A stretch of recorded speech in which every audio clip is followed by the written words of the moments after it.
गणपतये नमो नमः। श्रीमद् वाल्मीकि रामायण उत्तरकांड 20वां सर्ग। नारद जी को रावण को समझाना। उसके कहने पर रावण को युद्ध के लिए जमलोक को जाना तथा नारद जी को युद्ध के विषय में विचार करना।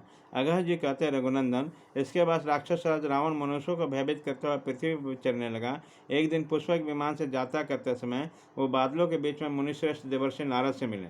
निशाचर दशग्रीव ने उनका अभिवादन करके कुशल समाचार की जिज्ञासा की और उनके आगमन का कारण पूछा।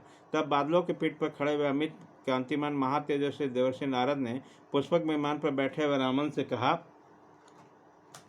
उत्तम कुल में उत्पन्न विश्वसूरन कुमार राक्षस रावण, सौम्य ठौर, मैं तुम्हारे बढ़े हुए बल विक्रम से बहुत प्रसन्न हूँ। देवताओं का विनाश करने वाले अनेक संग्राम करके भगवान विष्णु ने तथा गंधर्वों और नागों को पददलित करने वाला युद्धों द्वारा तुमने मुझे समान रूप से संतुष्ट किया। इस समय यदि तुम कुछ सुनोगे तो मैं तुमसे कुछ सुनने योग्य बात करूंगा। तात मेरे मुंह से निकली हुई उस बात को सुनने के लिए तुम अपने चित्त को एकाग्र करो। तात तुम देवताओं के लिए भी अबद्ध होकर इस भूलोक में निवासियों का वध क्यों करें? यहाँ के प्राणी तो मृत्यु के अधीन होने के कारण स्वयं ही मरे हुए, फिर तुम मरे हुए को क्यों मार रहे? देवता, दानव, दैत्य, यक्ष, गंधर्व, राक्षस भी जिसे तुम नहीं मार सकते, ऐसे विख्यात वीर होकर इस मनुष्य लोक को क्लेश पहुंचाओ, ये कदापि तुम्हारे योग्य नहीं है। जो सदा अपने कल्याण साधन में मूढ़ है, बड़ी बड़ी विपत्तियों से गिरी है और बुढ़ापा और सैकड़ों रोगों से युक्त है, ऐसे लोगों को कोई भी वीर पुरुष कैसे मार सकता है? जो नाना प्रकार के अनिष्टों की प्राप्ति जहाँ कहीं भी पीड़ित है, मनुष्य लोक में आकर कौन बुद्धिमान वीर पुरुष मनुष्यों के बद में अनुरुक्त होगा? ये लोग तो यूं ही भूख, प्यास और जरा से आदि छीन हो रहा तथा विषाद और शोक में डूबकर अपनी विवेक शक्ति को खो बैठा है। देव के मारे जाने में इस मृत्यु लोक का विनाश न करो। महाभाव राक्षस राज, देखो तो सही, यह मनुष्य लोग ज्ञान शून्य होने कारण मूढ़ होने पर भी किस तरह नाना प्रकार के क्षुद्र पुरुषार्थों में आसक्त हैं। तुझे इस बात का पता नहीं कब दुख और सुख आदि भोगने का अवसर आएगा। यहाँ कहीं कुछ मनुष्य तो आनंदमग्न होकर गाजे बाजे और नाच के आदि का सेवन करते हैं, उनके द्वारा मन बहलाते हैं, तथा कहीं कितने ही लोग दुख से पीड़ित होकर नेत्रों से आंसू बहाते हुए रोते रहते हैं। माता पिता तथा पुत्र के स्नेह से और पत्नी तथा भाई के संबंध में नाना प्रकार के मंसूबे बांधने के कारण मनुष्य लोग मोहग्रस्त होकर परमार्थ से भ्रष्ट हो रहा है, तो इसे अपने बंधन जनित क्लेश का अनुभव नहीं होता है। इस प्रकार जो अज्ञान के कारण परम पुरुषार्थ से वंचित हो गया है, ऐसे मनुष्य लोग को क्लेश में पहुंचाकर तुम्हें क्या मिलेगा? सौम्य, तुमने एक मनुष्य लोग को तो जीत ही लिया है, इसमें कोई संशय नहीं है।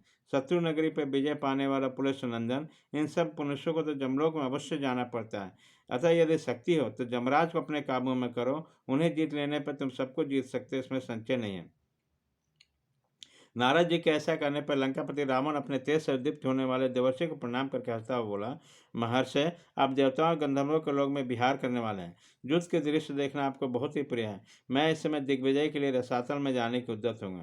फिर तीनों लोगों को जीतकर नागों और देवताओं को अपने बस में रखकर अमृत के प्राप्ति के लिए रसनिधि समुद्र का मंथन करूंगा।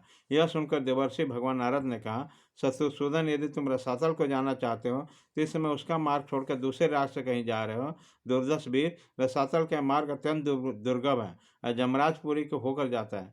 नारद जी के ऐसा करने पर दशमुख रावण शरद ऋतु के बादल के भांति अपना उज्ज्वल हाथ बिखरता हुआ बोले, देवर्षि, मैंने आपकी बात स्वीकार कर ली। उसके बाद उसने ये कहा, ब्राह्मण, अब जमराज का वध करने के लिए उद्यत होकर मैं उसे दक्षिण दिशा की ओर जाता हूँ, जहाँ सूर्यपुत्र राजा जम निवास करते हैं। प्रभु भगवान, मैंने युद्ध की इच्छा से क्रोधपूर्वक प्रतिज्ञा की है कि चारों लोकपालों को परास्त करूंगा, अतः मैं यमपुरी को प्रस्थान कर रहा हूँ। संसार के प्राणियों का मौत का कष्ट देने वाला सूर्यपुत्र जम को स्वयं ही मृत्यु से संयुक्त कर दूंगा। ऐसा कहकर दशग्रीव ने मुनि को प्रणाम किया और मंत्रियों के साथ दक्षिण दिशा की ओर चल दिया। उनके चले जाने पर धूम्रहित अग्नि के समान महातेजस्वी विप्र नारद जी ने 2 घड़ी तक ध्यानमान होकर इस प्रकार विचार करने लगे। आयु क्षीण हो जाने पर जिनके द्वारा धर्म प्रभु के इंद्र सहित तीनों लोकों को चराचर प्राणी क्लेश में डाले जाने दंडित होते हैं, वे काल स्वरूप जमराज इस रावण के द्वारा कैसे जीत जाएंगे? जो जीवों के दान और कर्म के साक्षी हैं, जिनका तेज दित्य अग्नि के समान है, जिन महात्मा की चेतना पाकर संपूर्ण जीव की नाना प्रकार की चेष्टा करते हैं, जिनके भय से पीड़ित होने के कारण तीनों लोकों के प्राणी उनसे दूर भागते हैं, उन्हीं के पास से राक्षस राज स्वयं ही कैसे जाएगा? जो त्रिलोकी के धारण पोषण करने वाले तथा पुण्य और पाप के फल देने वाले हैं तथा जिन्होंने तीनों लोकों पर विजय पाई है, उन्हीं कालदेव को राक्षस कैसे जीतेगा? काल ही सबका साधन है। ये राक्षस काल के अतिरिक्त दूसरे किसी साधन का संपादन करके उस काल पर विजय प्राप्त करेगा? अब तो मेरे मन में बड़ा कौतूहल उत्पन्न हो गया है, अतः इन जमराज और राक्षस राज का युद्ध देखने के लिए मैं स्वयं भी यमलोक को जाऊंगा। इस प्रकार श्री वाल्मीकि निर्मित आर्ष रामायण आदि का आपके उत्तरकांड में 20वां सर्ग पूरा हुआ।